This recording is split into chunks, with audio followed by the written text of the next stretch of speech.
digit for the first place, because if we did, we'd end up with a 3-digit number. So what we're going to do is this is going to exclude 0. So now if I cover up the 0, and I've already used the 6, I got 1, 2, 3, 4, 5 choices. However, now once I get into the second one, let's say I use the 3, the 0 will come back into play. So this will include 0 again. And now I have 1, 2, 3, 4, 5 again. So it repeats because the 0 was excluded in the first digit but included in the second. So I've got 5 times 5. Let's say I used a 1. I now have 1, 2, 3, 4 choices left for digits. And what are we going to get there? We're going to get our 25 times 12, and so we end up with 300, which is going to give us a 420 ways. Okay. Example 7, it's also a cases. It's how many digits or 4-digit numbers are greater than 6567, no repetitions, and you're given these digits to use from.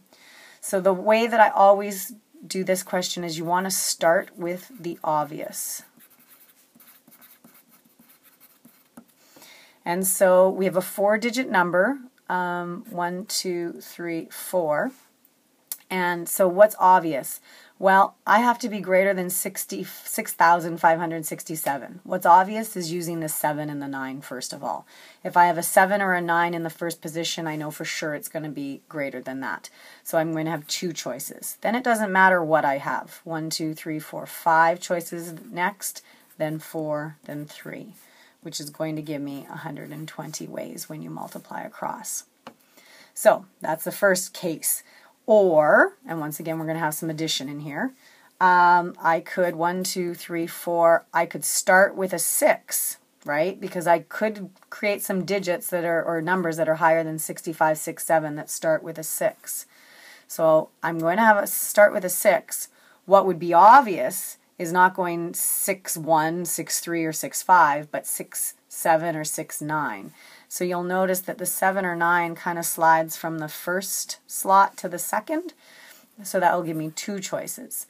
Once I've used my 2 digits, then I would have 4 digits left to choose from, and then 3, which is going to give me 24. Now the last case is if the first digit, once again, is still going to be a 6. So I have 1 choice for that. Now I know I can't choose 1 or 3 because that would be less than 500, but I can choose the 5 in the second slot. Once again though, I have to be careful because I can't use the 3, I can't use the 1 because that would be less than, so the only 2 digits left are the 7 or the 9. Once again noting that it slides down. And so we've used 3 digits, which would leave us with 3 digits left, and that's going to give us 6, which is going to give us 150. Whoops, sorry. I wasn't in my way there. 150 ways. So those are your 2 cases. The other case question that often you will see on a test is how many digits are divisible by 5. And so you either have to end with a 0 or a 5. So once again, splitting it into the 2 cases.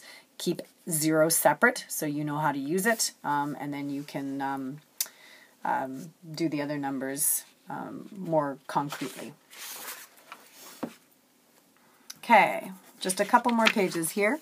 Let's see. I got to bring this down a bit there.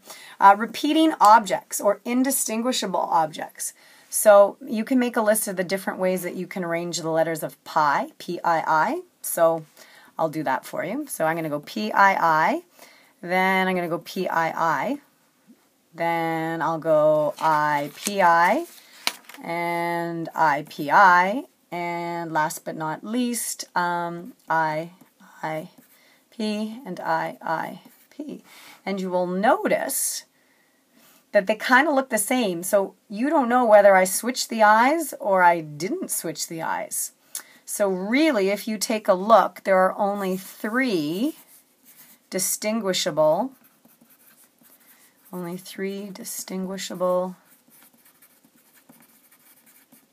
permutations. And so what you do for that is you are going to take, we have 3 letters, so we know that it's going to be 3 factorial ways you could arrange those letters. But because of the i's, there are 2 of them, so there's 2 factorial ways that you could arrange them without knowing. And so that's going to give us 6 divided by 2, which is going to give us our answer of 3 ways. So in general, if you have a set of n objects that are to be arranged, but you have identical objects in the set, you have to divide out those permutations that you can't tell happened or they didn't. So for example, with the word announce, how many ways can you arrange the letters? There are 1, 2, 3, 4, 5, 6, 7, 8 factorial ways you can arrange announce, but you'll notice that there are 1, 2, 3 n's, and you could arrange them 3 factorial ways or 6 ways, and you wouldn't know that you've done that. So when you take that into your calculator, 8 factorial divided by 3 factorial, you end up with 6,720 ways. The next extension just says that if you have different sets that are identical, so A of one kind that's identical, B of a second kind that's identical, you can just keep dividing out the repetitions as they come.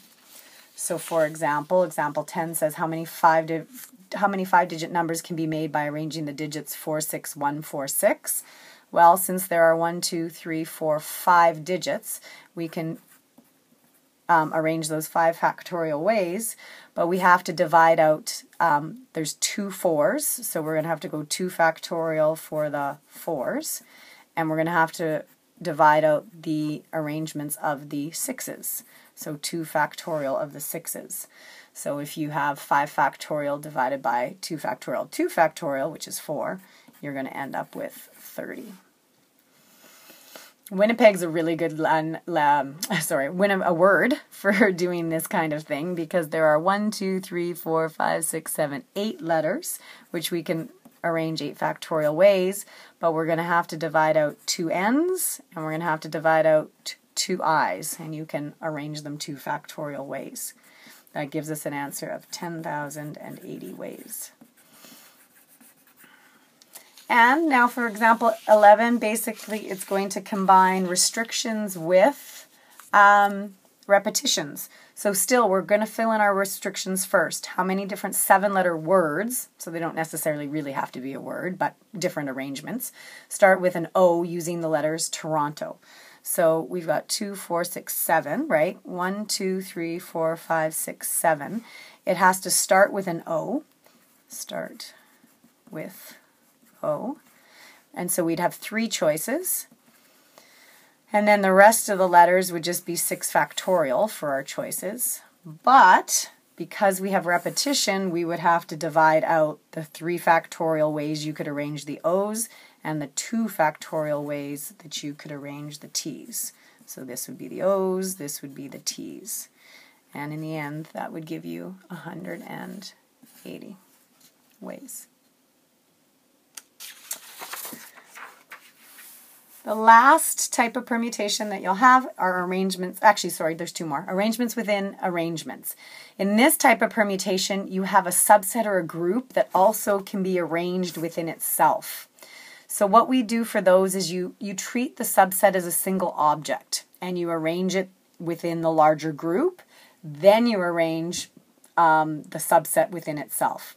I hope that makes more sense when I show you the example. I don't know if I said that well. So it says, how many ways can you arrange 8 people in a row if 3 of them insist on sitting together? So 1, 2, 3, 4, 5, 6, 7, 8. Now, if 3 of them insist on sitting together, what we do is I just loop them together. So they're now a single group. So everywhere they get switched, they move together. And so now we recount. Now we have 1, 2, 3, 4, 5, 6 objects or people / people that we can arrange. So the way that we can arrange 6 people is 6 factorial. Okay, so that would be the 6 people. But then within the group that gets moved around, there's 3 of them. They can be arranged 3 factorial ways. So you arrange the members of the group. And if you were to multiply that out, you get 4,320. Example 13 says, how many ways can you arrange 3 math books, 2 physics books, and 5 English books on a shelf, keeping the different books of the same subject together? So meaning math books have to stay together, physics books have to stay together, and English books have to stay together. So we've got math together, physics together, and English together. So we have 3 groups that we can arrange. So 3 factorial would be the group, or 3 sets of books. But then within those sets, we can arrange the 3 math books 3 factorial ways. We can arrange the physics books 2 factorial ways. And we can arrange the English, well, there's 5 factorial ways.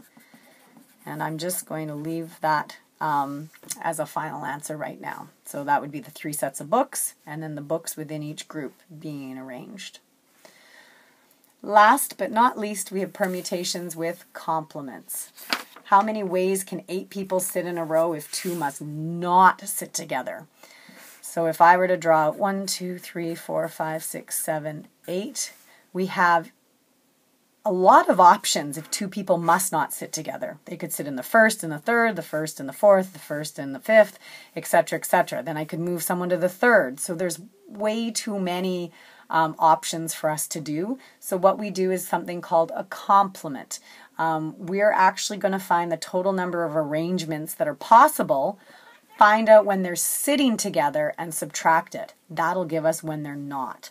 So we're going to go total number of arrangements minus when they are sitting together, which then gives us the question of an arrangement within an arrangement, and then that will tell us when they are not sitting together, because there's just too many possibilities to figure it out. So let's find the number total of arrangements. Well, we know there's 8 people, so it's going to be 8 factorial.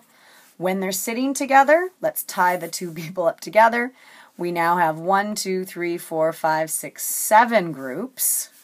So we have 7 factorial, but within that group 2, whenever it moves, we can move these people 2 factorial ways, or arrange them.